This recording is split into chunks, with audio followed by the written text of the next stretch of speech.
Welcome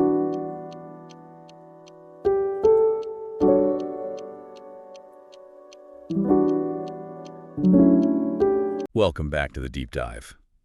We were doing something a little different today. Mm-hmm. Usually when we told a piece of fiction, it's to illustrate a specific scientific concept or maybe a historical event. Mm-hmm. But today, we're doing a close reading. A walkthrough. Exactly, a narrative walkthrough of a short story that I think it fundamentally changes how you look at the concept of knowing.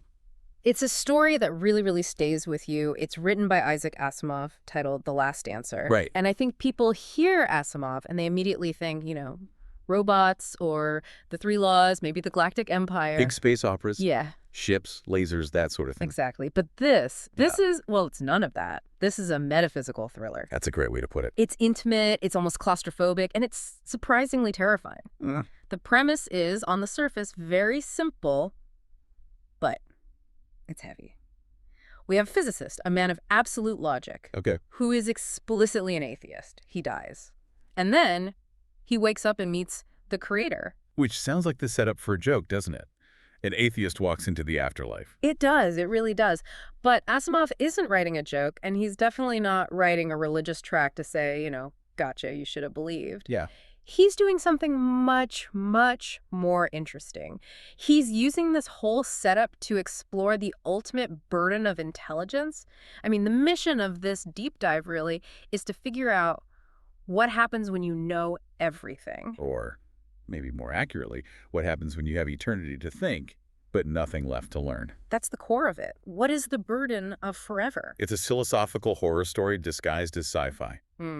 So let's do it. Let's walk through this beat by beat. We start with our protagonist, Murray Templeton.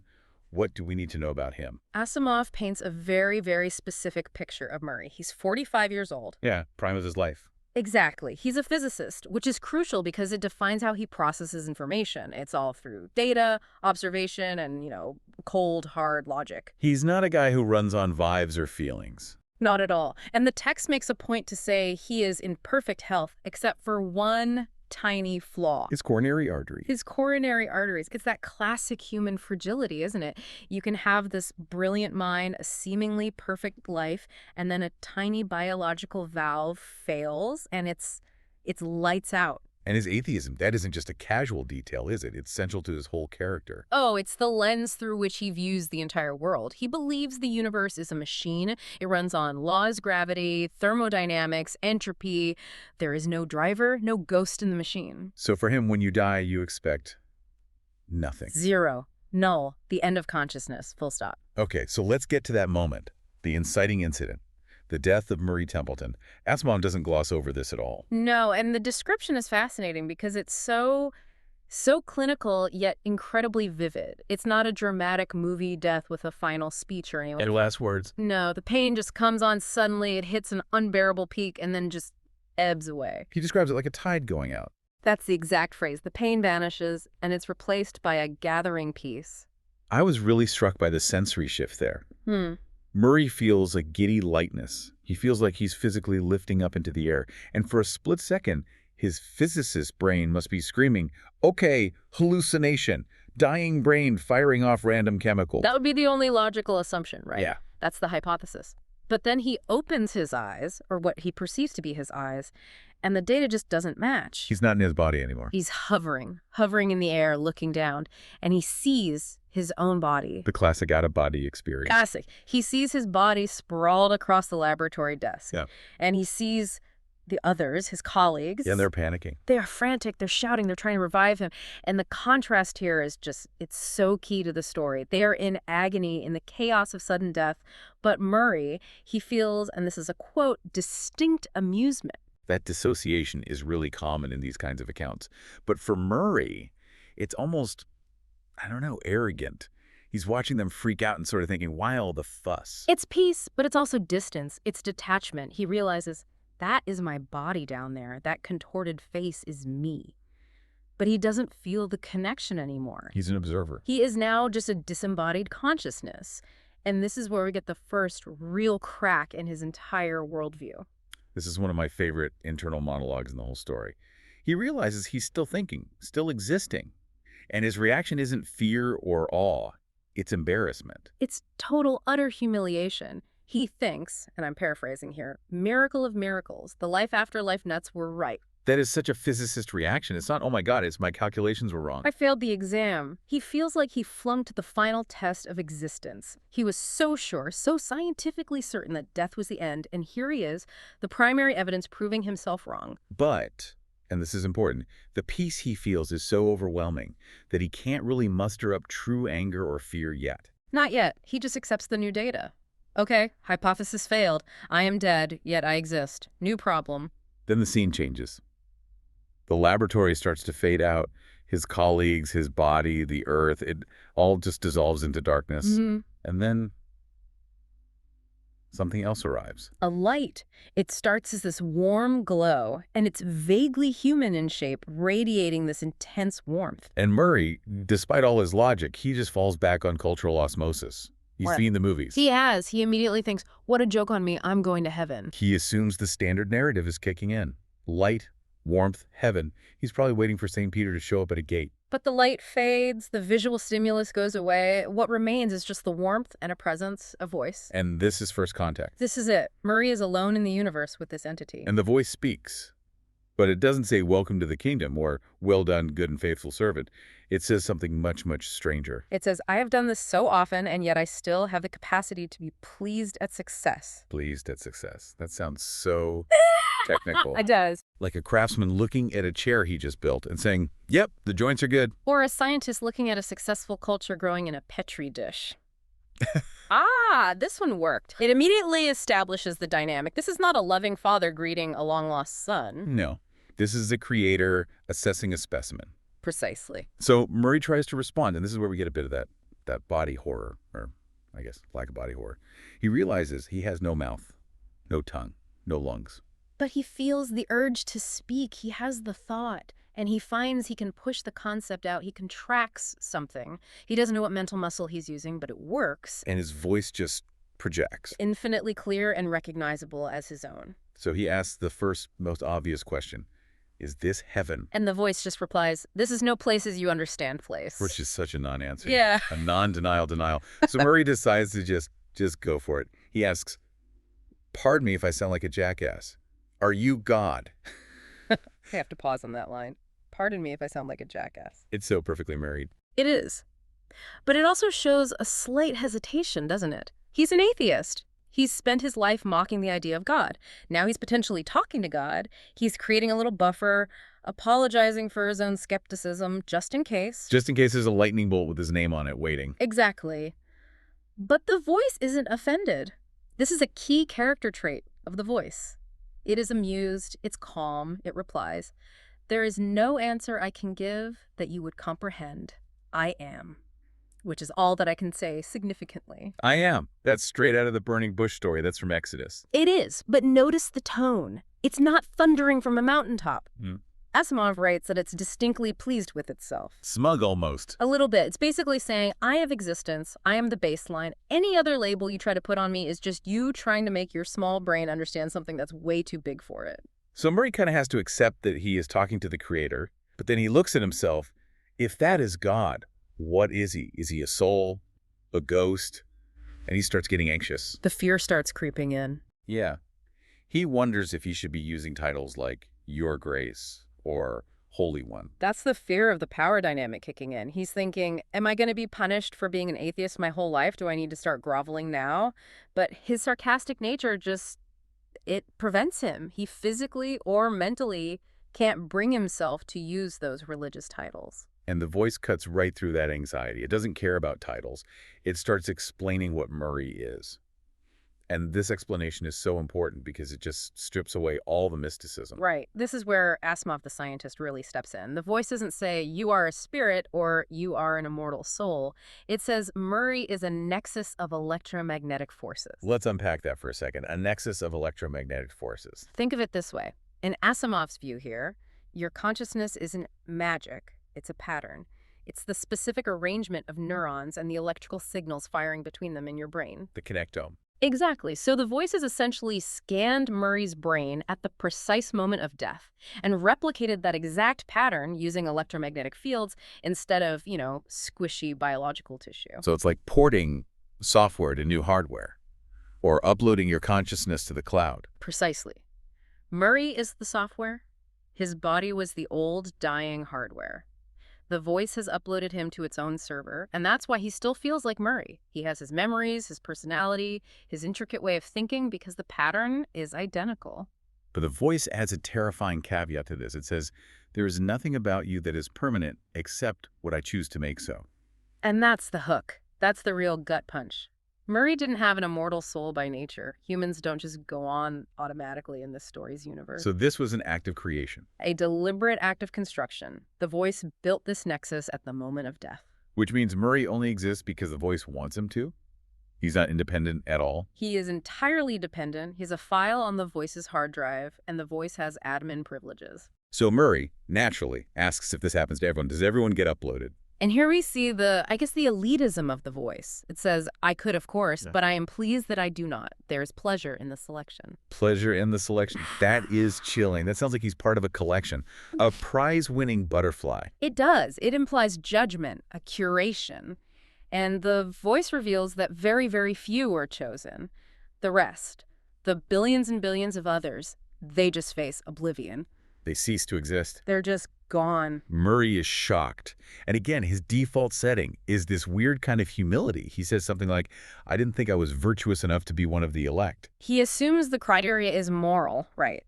Good people go to heaven, bad people go to oblivion. That's the human framework. And the voice just absolutely roasts him for this. It says, it is troublesome to have to force my thinking small enough to permeate yours. Ouch. That's a cosmic burn. You are so small-minded, it physically hurts me to talk to you.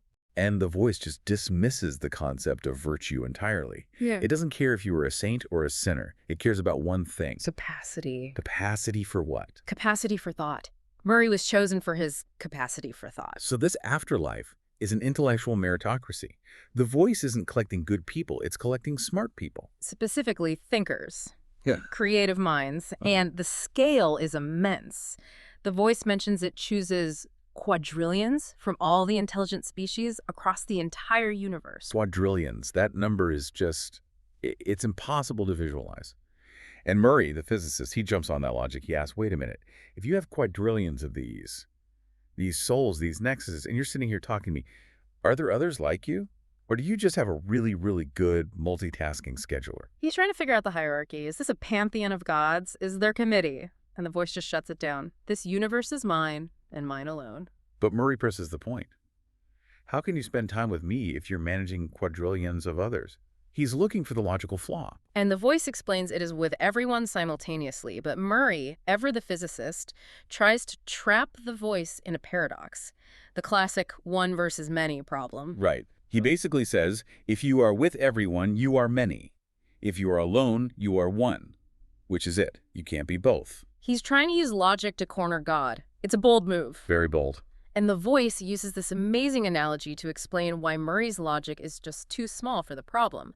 It asks him to imagine an amoeba, a single cell. Okay. Now imagine a sperm whale. That whale is made of 30 quadrillion cells. If that single-celled amoeba asked the whale, are you one or are you many? What could the whale possibly say? The question doesn't even make sense from the perspective of the whale. The whale is one system and many parts. Exactly. To the amoeba, one means one cell. To the whale, one is a vast, collective, integrated system. The voice is telling Murray, I'm an organism so complex that your binary concepts of singular and plural simply do not apply to me. It's a scale problem. A total scale problem. Murray eventually just backs down and says, I'll think about it. And the voice says, exactly. That is your function. You will think. And there it is, the job description. You will think. Murray is baffled. He asks, to what end? You already know everything. And this brings us to the central conflict of the entire story. Why does God need a research team? It's the paradox of knowledge. The voice admits something utterly shocking. It says, even if I knew everything, I could not know that I know everything. Which, to Murray, just sounds like nonsense. He calls it Eastern philosophy, Mm. which is his dismissive shorthand for sounds deep but actually means nothing. He's a man of concrete facts. He hates ambiguity, but the voice defends its position with cold, hard logic. It says, I have existed eternally. By definition, I have no beginning. Right. If I have no memory of my own creation, then there's at least one piece of data missing from my files. The nature of my own origin. That is a fascinating point. If you are truly eternal, you never started. So you can never know where you came from. It's a logical impossibility. Right. And if you don't know that one thing, what else don't you know? The voice suggests that an infinity of what there is to know might actually be a larger infinity than the infinity of what the voice knows. And this is where we get the integers analogy. I want to slow down here because this is the absolute core of why Murray and quadrillions of others are there. Okay. So the voice asks Murray to think about numbers. Specifically, the set of all even integers, 2, 4, 6, 8, and so on, forever. Right, it's an infinite set. You can count even numbers forever and you'll never run out. So if you know every single even integer, you possess an infinite number of items. You have, for all intents and purposes, infinite knowledge. Yeah. However, within that infinite set, do you possess the number 3? Yeah. Do you possess the number 5 or 1 No. or any odd number? You have an infinite list, but it's missing every single odd number. Yeah. It's an infinite but incomplete set. Exactly. So you can be infinite and yet still be incomplete. You can know everything within your defined set, but be completely blind to an entire other infinity of data that exists right alongside it. But Murray, being Murray, he pushes back. He says, that's a bad analogy. Because if I have the number 2 and the number 4, I can derive the number 3. I can just take the average. Or I can divide an even number by 2 to find a new number. And that is the exact moment the voice has been waiting for. It says, I am pleased. Yeah. Because Murray just demonstrated the entire purpose of the afterlife. Wow. The voice possesses the static data, the even numbers of the universe. It knows what is, but it needs minds like Murray's to perform the operations, to divide, to subtract, to combine, to find the odd number. To find the derived knowledge, the stuff that's hidden between the lines. Yes. The voice needs an external agent, a creative mind, to manipulate the data and find things that aren't immediately obvious from the starting set. So the universe, Yeah. this whole thing we're living in, it's a sandbox, a laboratory. It's a particle accelerator for facts. The voice explains it constructed the universe specifically to generate new information. It inserted randomization factors on purpose. Like what? The uncertainty principle, entropy. These aren't just fundamental laws of nature in this story. They are randomization algorithms the voice intentionally put into the code so that the future wouldn't be predictable. That is a wild way to look at quantum mechanics. Oh. It's not just how the world works. It's God rolling dice to keep himself from being bored. To keep himself learning. Think about it. If everything was deterministic, the voice would know the end of the universe the moment it began. It would be a closed book. Randomness creates novelty, and the peak of that novelty is life. And the peak of life is intelligence. The voice calls intelligent beings its research team. It says a century doesn't pass without some interesting item popping up somewhere in the universe. So the system works. It works. It generates new data points. But then Murray asks the personal question, the selfish question. Will I specifically find something new? And the voice is just brutally, coldly honest. It says, in the next century, the chances are virtually nil. Yeah. Murray is smart, but he's not that smart compared to a god or quadrillions of other geniuses. But in the long run, over 1 million years. 1 billion. Yes. Because Murray will be engaged eternally. And that word just lands like a hammer. Eternally. This is where the story shifts, for me at least, from interesting metaphysics to full-blown existential horror. Absolutely. Murray realizes what this means. He is trapped. He is condemned to think forever. In life, Murray loved thinking. But he loved it because it had a purpose. You solve the problem, you publish the paper, you get the Nobel Prize, you get the praise of your peers, you feel good. You get that satisfaction of, I did it, the finish line. But here, the voice admits it won't praise him, it will only be amused. There's no Nobel Prize in the afterlife, and there is absolutely no deadline. He has to just keep doing this forever. It's the ultimate eternal burnout. He realizes he's just a hamster in a wheel and the wheel is infinite. So he snaps, he rebels. He tells the voice flat out, you cannot make me do so. He refuses the job offer. He does.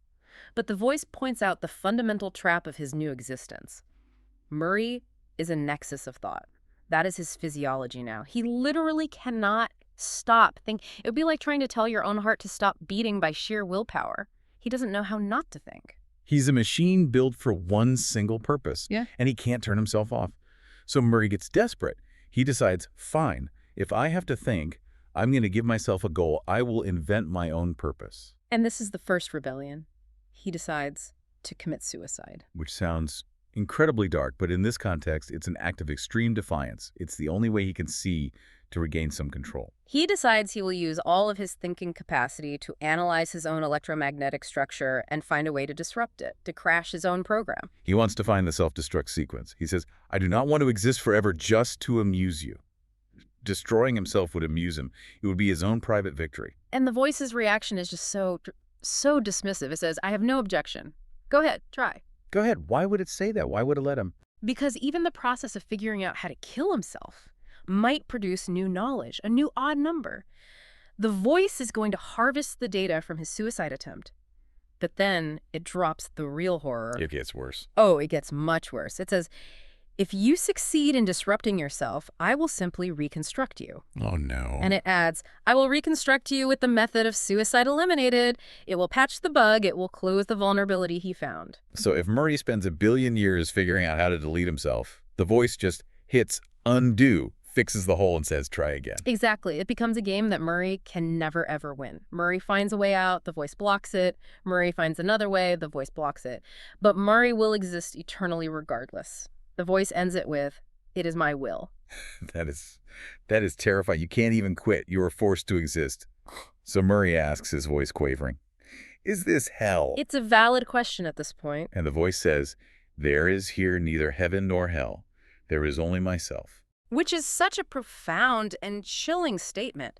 It implies that heaven and hell are just perspectives. Being with God is the only reality. If you enjoy the work, it's heaven. If you hate the work, it's hell. But the location doesn't change. You're still in the office. So Murray tries one last tactic. He tries to bargain. He says, look, if I'm useless, won't you just disassemble me? If I fail to give you anything interesting, won't you get bored and delete me? He's trying to find a loophole where he can fail his way to freedom. And the voice says no. It refuses to grant oblivion as a reward for failure. And logically, it knows Murray can't fail forever. If you have an infinite amount of time, eventually, by pure random chance, he will have an interesting thought. The infinite monkeys theory. Give a monkey a typewriter and enough time, it'll write Shakespeare. Give a physicist eternity, and he'll eventually discover something new. So Murray realizes he's completely cornered. He can't quit. He can't fail. He can't escape. So he comes up with a new plan, the Second Rebellion. The plan of humiliation. This is where the intellectual combat really begins. Murray decides he won't try to destroy himself anymore. That's playing defense. He wants to play offense. He wants to humiliate the voice. He's going for the jugular. He wants to think of something the voice has never thought of. And, this is the crucial part, something the voice cannot think of on its own. He calls it the last answer, the knowledge beyond which there is no further knowledge. And he finds his angle. He goes back to that one vulnerability, the one thing the voice admitted earlier. It doesn't know its own beginning. Murray's logic here is just razor sharp.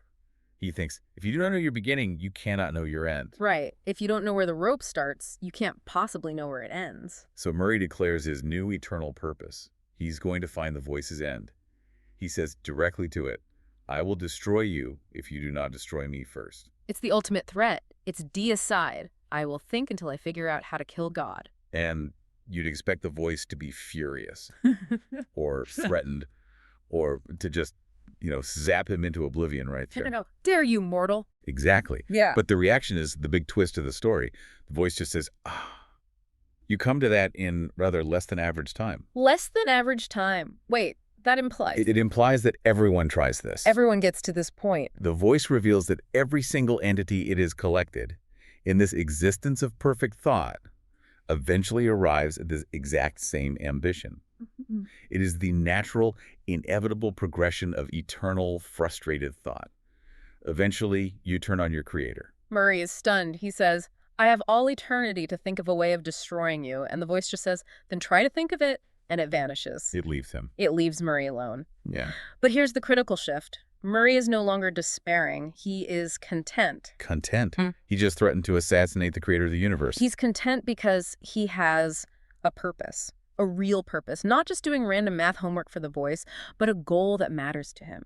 He has an enemy. He has a mission. He has a reason to think. And then he has this final crushing epiphany. Yeah. This is the moment where everything in the entire story clicks into place. He asks himself, what could an eternal entity possibly want? Think about it. If you are eternal, if you know almost everything, if you have existed forever and will exist forever, what is the one single thing you can never, ever have? An end. Peace. Rest. Oblivion. Exactly. The Voice has been searching for this for countless billions of years. It created the universe, it created randomness, it created life, it harvested intelligence. Why? To build a distributed processing network Yes. capable of solving the one problem it can't solve for itself. How to die. That is the implication. The Voice wants Murray to succeed. It wants to be destroyed. It wants rest. Yeah, it's a grand design. The whole reason for existence Yeah. is to aid in a cosmic suicide. That is the horrific, beautiful, elegant twist of the story. The Voice isn't keeping Murray trapped out of cruelty. It's keeping him trapped because it desperately needs him and quadrillions like him to figure out how to open the final exit door. The story ends with Murray finally beginning to think, filled with the thrill of purpose. And that final line, he had plenty of time. It just recontextualizes everything. Murray thinks he's the ultimate rebel. He thinks he's the big bad trying to take down the system. But in reality, He's the employee of the month. he's finally doing exactly what the boss hired him to do all along. That is such a heavy, heavy twist on the idea of serving God. Usually serving God means worship or obedience or love. Here, serving God means trying to kill him. And it creates this strange, retroactive empathy for the Voice. At the start, the Voice seems so arrogant, smug, detached. But by the end, you realize it's tired. It is infinitely, exhaustingly tired. It reminds me of that philosophical idea that wanting comes from lacking. If you are God and you have everything, you lack nothing except limitation. You lack the ability to stop. Exactly. For us, death is the enemy we can't defeat. For an eternal being, death is the ultimate luxury, the one thing it can't achieve. The last answer isn't a formula for energy or matter, it's the formula for zero, for silence. I want to go back to that Nexus idea for a second, the whole software concept we talked about. Because now that we know that ending, the total lack of privacy makes so much more sense. Right. The Voice has read-write access to Murray's mind. It isn't just listening to him. It knows Murray is plotting to kill it from the instant the thought forms. And it's encouraging. It's like a software developer watching an AI try to hack its own firewall and saying, good, keep going. Find the vulnerability I couldn't find. It suggests that there is no real free will in the face of this being. Even our deepest, most profound act of rebellion is just part of the simulation. Murray thinks he is choosing this path, but the Voice manipulated him into it. How so? It pushed him. It took away every other option. If he tries to kill himself, the Voice blocks it. If he does nothing, he goes insane from boredom. The only logical, productive path left is kill the host. It's a funnel. All roads lead to the attempt on the Voice's life. It is a carefully constructed psychological funnel. It really makes you wonder about Asimov's own mindset when he wrote this. This was 1980, right? Yes. He was getting older. I mean, he'd written something like 500 books by then. The man was a machine of intellectual output. Do you think he was projecting some of that exhaustion? I think Asimov feared boredom more than almost anything else. He was obsessed with knowledge, with learning, with discovery. But he was smart enough to ask the next question. What happens when the books run out? If you are a being defined entirely by knowing, then the end of new knowledge is a form of death. So maybe he was wondering if the ultimate goal of intelligence is to figure out how to turn itself off gracefully. It's the be careful what you wish for trope, but applied to existence itself. We all say we want to live forever. Yeah. But Asimov is asking, are you sure? Do you really have the stamina for it? And do you have the creativity to fill it? Murray thinks he does now, or at least he has the spite to fill it. Spite is a powerful fuel source. The most renewable energy there is. So let's try and wrap this up. We started with an atheist physicist who dies and meets God, and we've ended with a cosmic suicide pact. It's a standard Asimov-level efficiency in storytelling. But I think the key takeaway for you, for anyone listening, is to really look at that distinction he makes between static knowledge and derived knowledge. The even numbers versus the odd number. Right. We live in an age where we have access to a practically infinite amount of data. You can look up anything on your phone in seconds. That's the even numbers. But deriving new meaning from that data, making the connections, that's the hard work. That's the work that apparently even God can't do alone. That's actually a really hopeful way to look at it. We aren't just redundant copies in a giant database. We're the chaos agents. We're the ones forcing the universe to generate new numbers, to ask new questions. We are the random number generators in the cosmic code. Our unpredictability is our value. So here is the final provocative thought I want to leave you with to mull over. Okay, lay it on us. If the universe is just a massive, distributed research project designed to find a way to end the Creator's existence, does that mean every time we solve a major problem, every time we cure a disease or unlock a fundamental secret of physics, we are just getting one step closer to deleting all of reality? So, are we all just processing power for a cosmic suicide note? Exactly. And if you were Murray, if you were given that job and you had all of eternity, what would your strategy even be? How do you surprise a being that has already seen everything? I think I'd just try to divide by 0 and see what crashes. Go for the blue screen of death, reset the whole router. Exactly. Just pull the plug. Huge thanks to everyone for listening to this deep dive into The Last Answer. It's a short story, but boy, it packs a heavy punch. It certainly does. Keep thinking. But maybe not too hard. We kind of like existing for now. We'll see you next time on The Deep Dive.